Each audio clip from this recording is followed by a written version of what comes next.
열왕기상 14장 21절에서 31절까지의 말씀입니다.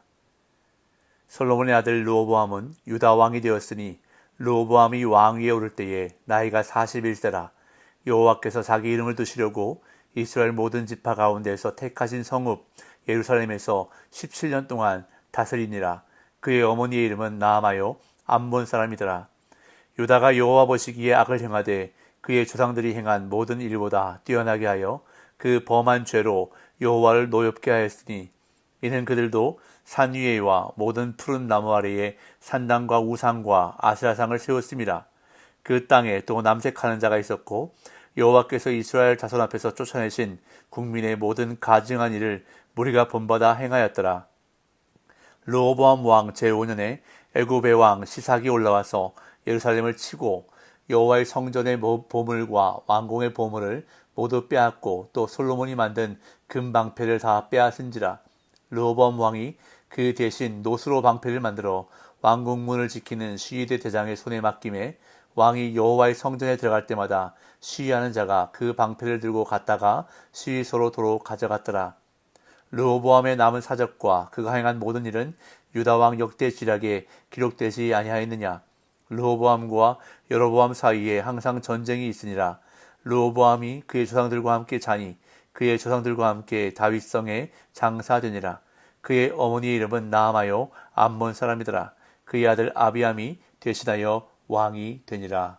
아멘. 열왕기상 11장까지 통일 이스라엘 왕국에 대해서 기록한 저자는 이제 12장부터는 북이스라엘 왕국과 남유다 왕국으로 분열된 역사에 대해서 기록하고 있습니다. 그래서 북이스라엘의 왕들과 남유다의 왕들의 통치를 번갈아가면서 기록하고 있는 것을 볼 수 있는데요.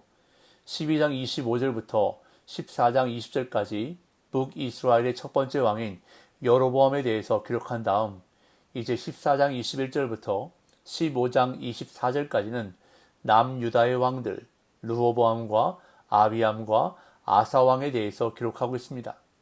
그런 다음 15장 25절부터 다시 북이스라엘 왕들에 대해서 기록하는 것을 보게 됩니다. 오늘 본문은 남유다 왕들의 기록 가운데 첫 번째로 솔로몬의 아들 르호보암 왕에 대한 기록입니다. 남북 분열의 장본인인 르호보암은 유다라는 이름으로 나라를 통치할 수밖에 없었는데 10지파를 잃어버리고 유다 지파와 베냐민 지파만을 다스리게 되었기 때문입니다. 그런데 유다 백성은 우상 숭배로 인해 역사상 가장 큰 악행을 저질렀고 이에 하나님은 질투하시고 진노하셨습니다. BC 922년 르호보암 제5년에 애굽의 시삭왕이 팔레스타인에 진군하면서 예루살렘의 보물을 약탈하는데 솔로몬이 부유함을 자랑하여 만들었던 금방패를 이때 모두 약탈당하고 말았습니다. 21절부터 보겠습니다. 솔로몬의 아들 르호보암은 유다 왕이 되었으니 르호보암이 왕위에 오를 때에 나이가 41세라. 여호와께서 자기 이름을 두시려고 이스라엘 모든 지파 가운데에서 택하신 성읍 예루살렘에서 17년 동안 다스리니라. 그의 어머니의 이름은 나아마요 암몬 사람이더라. 41세에 왕위에 올라 17년간 통치한 르호보암 왕은 남북 분열 이후 최초의 유다 왕이었습니다. 그런데 르호보암의 이야기에서 처음과 끝을 장식하는 말은 그의 어머니의 이름은 나아마요 암몬 사람이더라 라는 구절입니다. 시작인 21절과 끝인 31절에 이 구절이 등장하고 있습니다. 솔로몬이 수많은 외국 공주들과 결혼하고 이방 신들을 섬겨 하나님의 진노를 산 것이 그의 아들 르호보암의 이야기 전체를 감싸고 있는 것을 볼 수 있습니다. 또한 예루살렘이 강조되는 것을 볼 수 있는데 예루살렘이 여호와께서 자기 이름을 두시려고 이스라엘 모든 지파 가운데에서 택하신 성읍이라고 소개되고 있습니다. 비록 유다 백성들이 악행을 저질렀어도 예루살렘만은 하나님이 택하신 성읍이기에 예루살렘을 보호하시려는 하나님의 의지가 서려 있는 표현입니다. 르호보암 왕의 통치에 대한 구체적인 내용은 역대하에 더 상세하게 기록되어 있는데요.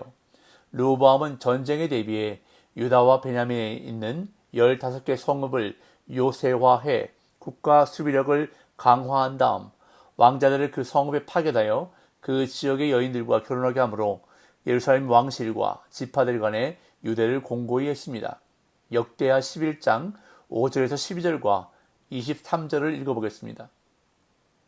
르호보암이 예루살렘에 살면서 유다 땅에 방비하는 성읍들을 건축하였으니 곧 베들레헴과 에담과 드고아와 벳술과 소고와 아둘람과 가드와 마레사와 십과 아도라임과 라기스와 아세가와 소라와 아엘론과 헤브론이니 다 유다와 베냐민 땅에 있어 견고한 성읍들이라. 르호보암이 그 방비하는 성읍들을 더욱 견고하게 하고 지휘관들을 그 가운데에 두고 양식과 기름과 포도주를 저축하고 모든 성읍에 방패와 창을 두어 매우 강하게 하니라. 유다와 베냐민이 르호보암에게 속하였더라. 11장 23절도 읽어보겠습니다. 르호보암이 지혜롭게 행하여 그의 모든 아들을 유다와 베냐민의 온 땅 모든 견고한 성읍에 흩어 살게 하고 양식을 후히 주고 아내를 많이 구하여 주었더라.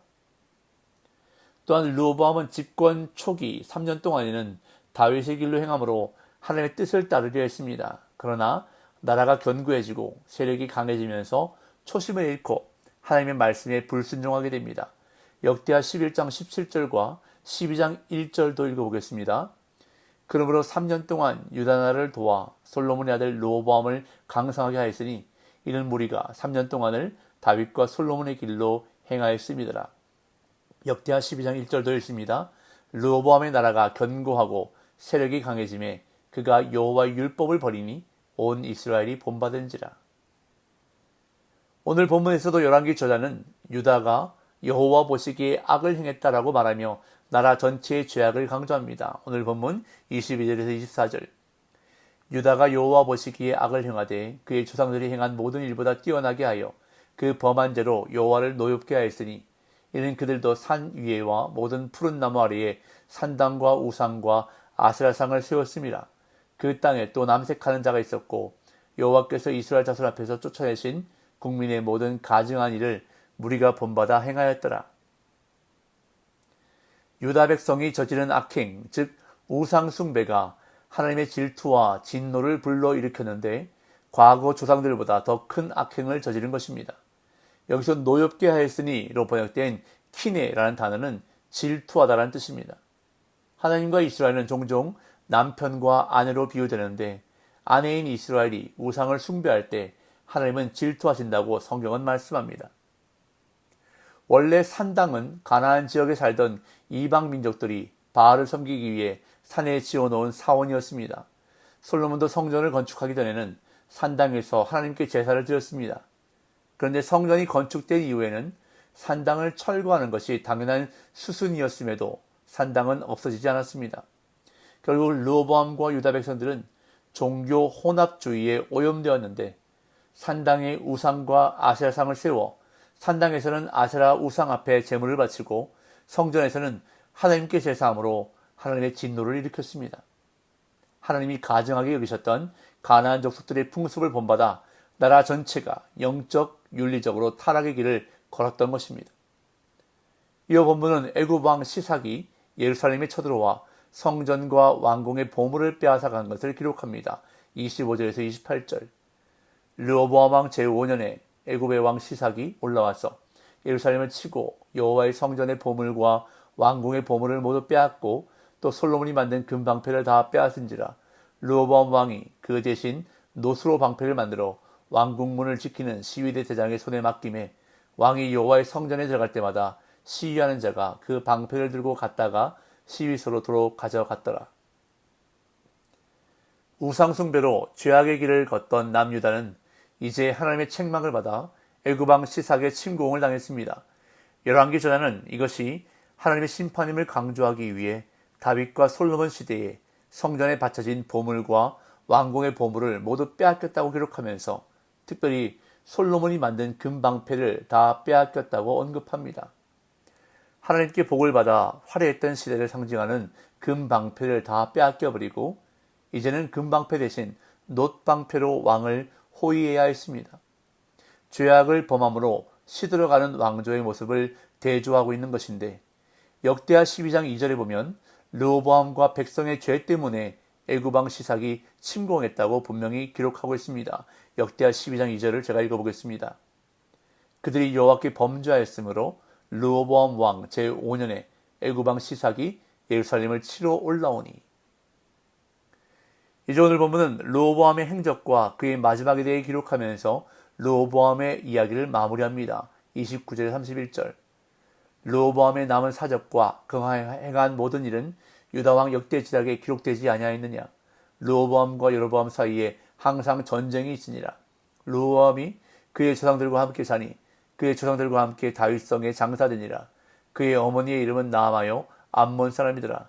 그의 아들 아비암이 대신하여 왕이 되니라. 유다왕 역대지략은 유다 왕실에 관한 역사 자료를 의미하는데 열왕기 저자가 이 자료를 참고했음을 알 수 있습니다. 그리고 르호보암과 여로보암 사이에 있었던 전쟁은 전면전이 아니라 국경 부근의 국지전을 말하는 것으로 보입니다. 남북으로 분열될 때 국경선이 정확하게 정해지지 않은 까닭에 분쟁이 발생하고 국경선이 계속 움직일 수밖에 없었을 것입니다. 르호보암이 죽은 후에 그의 아들 아비암이 왕이 되었다고 본문은 말하면서 다시 한번 르호보암의 어머니가 암몬 사람이라고 언급함으로써 솔로몬의 실패를 상기시키고 있습니다. 오늘 본문에서 왜 르호보암과 유다 백성들은 산당과 아세라상을 버리지 못했을까요? 그들은 이방 민족들이 누리는 물질적 풍요를 열렬히 갈망했기에 바알의 아내이자 풍요를 가져다 준다고 여긴 아세라 우상을 숭배했던 것입니다. 그런데 오늘날에도 하나님의 백성들이 이러한 모습일 때가 있습니다. 하나님을 섬기는 백성이라는 종교적 외형을 지닌 채 내면으로는 여전히 세상의 풍요를 갈망하여 그것을 추구하며 숭배하고 있다면 르호보암과 유다 백성들의 죄를 여전히 따라가고 있는 것이라 할 수 있습니다. 오늘도 내 안에 하나님이 아닌 다른 것을 추구하며 섬기는 우상 숭배의 죄를 철저히 경계하고 우리의 필요를 채우시고 공급해 주시는 하나님 아버지만을 사랑하고 섬기는 복된 날 되시기를 예수님의 이름으로 축복합니다.